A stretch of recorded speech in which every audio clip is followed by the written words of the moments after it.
أشرقت نفسي بنور من فؤادي حينما رددت يا رب العباد وانتشت روحي وصار الدمع يجري يا إلهي خذ بقلبي.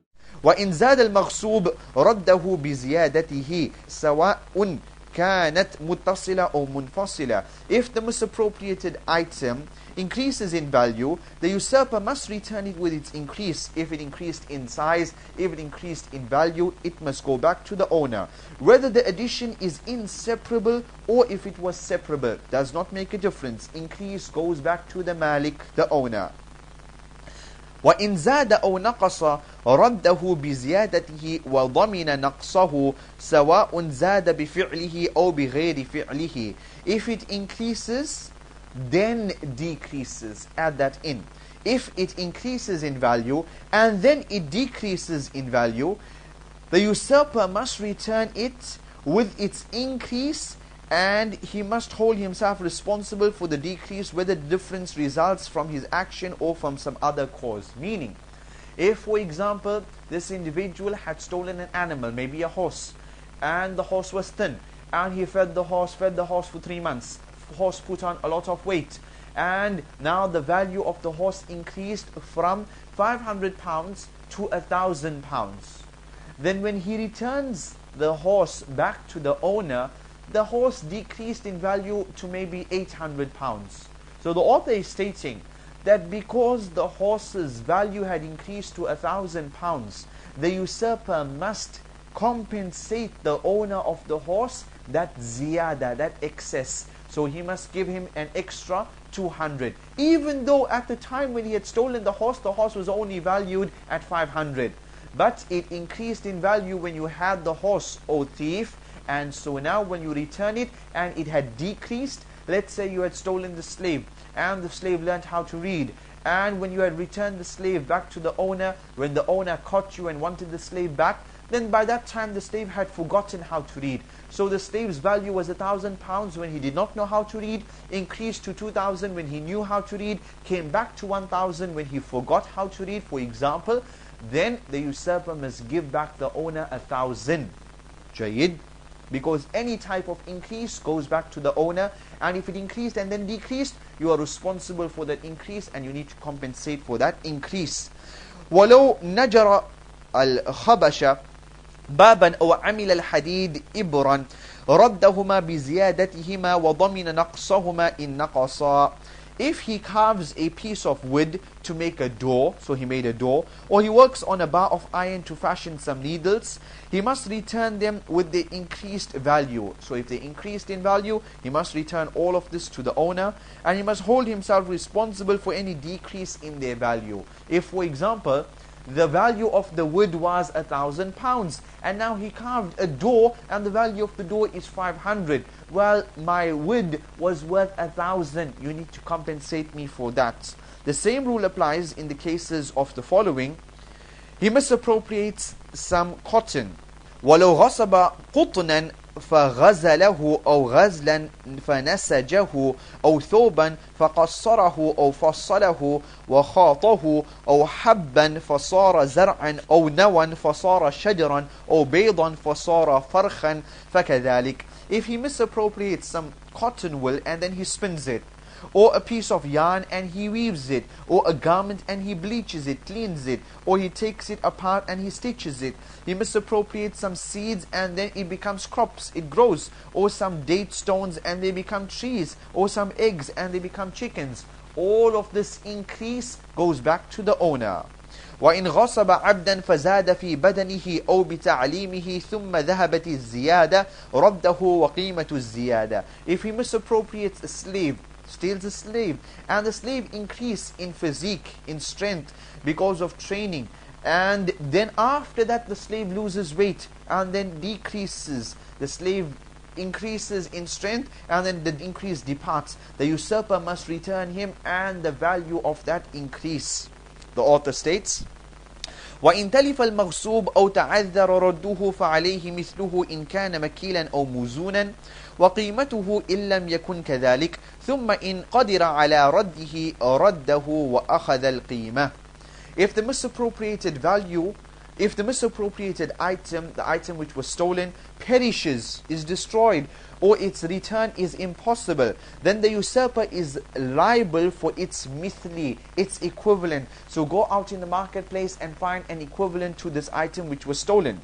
And if it is a commodity that is measured or it is weighed, then for its price, if it is not like that. Basically, the simple rule is that whatever was stolen, if it has a mithl, if it has a similar in the marketplace, then you return the similar. And if there is absolutely no similar available, then you return the value, which is the qima.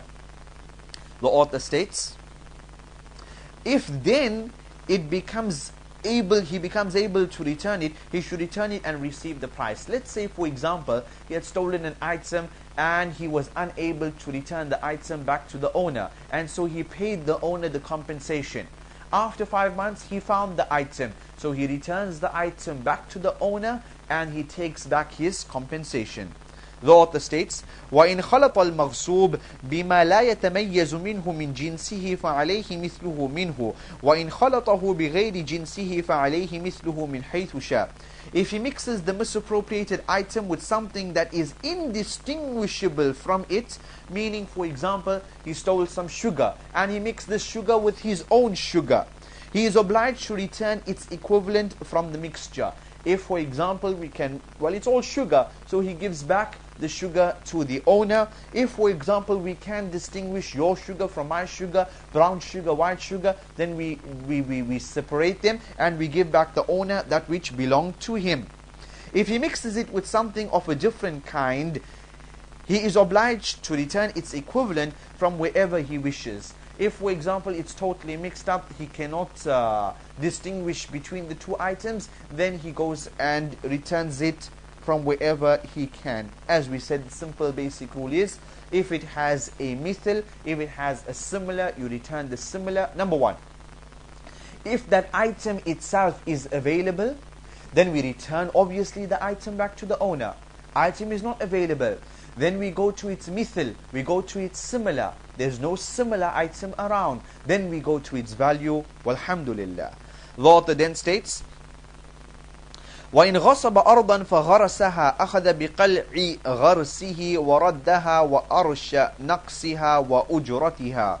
If he had taken, misappropriated a plot of land and he planted some trees on it, he must uproot what he has planted. Number one, he must uproot what he planted, return the land back to its owner, provide compensation for the loss of the value of that land, because you planted all of these trees, they ate up the nutrients, I won't be able to plant anything else, etc.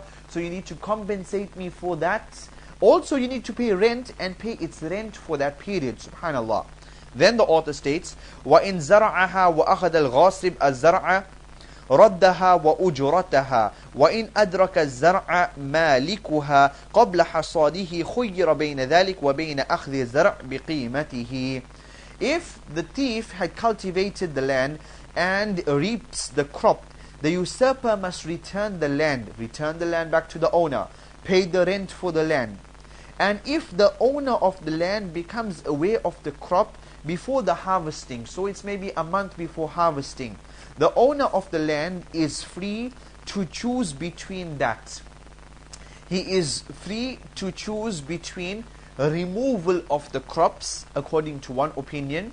The owner of the land, similar to the trees, the owner of the land chooses between asking the ghasib, asking the thief, remove all of these crops from my land, or the owner of the land and taking the crop for its price. Or the owner of the land can keep the crops and pay the thief the value of those crops. Either he says, you take all of your crops from my land, take them out right now, or he pays and he keeps the crops and he gives the value of the crops to the thief. Jayyid. Then the author states, if someone misappropriates a slave girl, Jayyid, وَإِنْ غَصَبَ جَارِيَةً فوطئها وأولدها لزمه الحد وردها ورد ولدها ومهر مثلها وأرش نقصها وأجرة مثلها. Subhanallah, so many ahkam. If the thief misappropriates a slave and then he has intercourse with her and then he makes her pregnant and he makes her bear a child, then number one, he is subject to legal penalty for his zina, number one. Number two, he must return her to the owner, and the child goes back to the owner of the slave, owner of that female slave, because the child follows the mother when it comes to the matter of zina, and so the child will be the child of the master. Returns her to the master, returns the child to the master. He provides a mahr because he had slept with her, and so he needs to pay the mahr.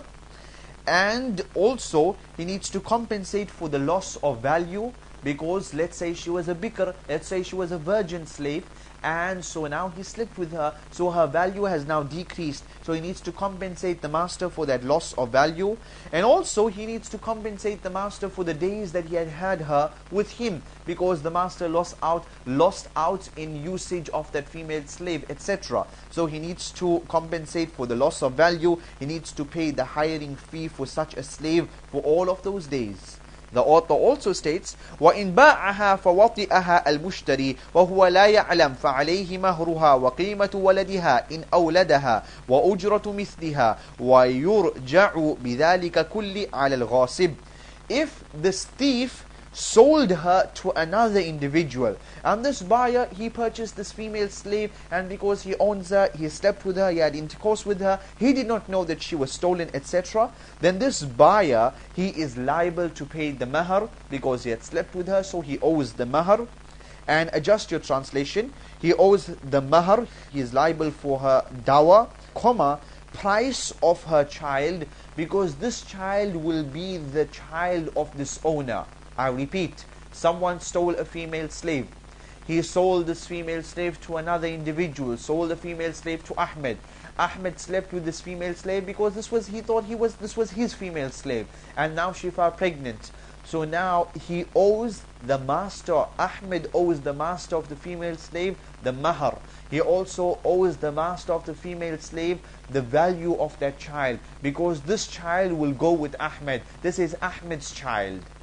Because when Ahmed slept with the mother of the child, Ahmed thought that this was his female slave, and so the child will follow Ahmed, will be linked up with the paternity with Ahmed, and so Ahmed owes the master the value of that child and the fee for hiring a slave like her. So all the days that this female slave was with Ahmed, he owes the master of that slave the value he owes her.